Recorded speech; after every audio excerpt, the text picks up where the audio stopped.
இன்னைக்கு நம்ம தோடகாஷ்டத்தோட 2வது ஸ்லோகத்தோட விளக்கத்தை பார்ப்போம்.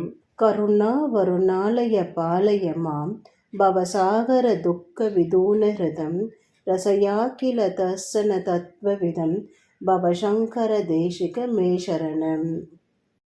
இதனுடைய விளக்கம்: கருணை நிறைந்த இறைவனே, பிறப்பு இறைப்பு நிறைந்த இந்த வாழ்க்கையில் துக்கத்தில் சிக்கி தவிக்கும் என்னை தயவு செய்து காப்பாற்றுங்கள்.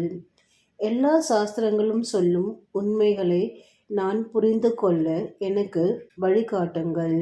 மனதுக்கு அமைதி தரும் குருவே, நீங்களே எனக்கு அடைக்கலமாக இருங்கள். ஜெய ஜெய சங்கர ஹர ஹர சங்கர மகா பெரியவா சரணம். இந்த சேனலை சப்ஸ்கிரைப் செய்யவும். நன்றி, வணக்கம்.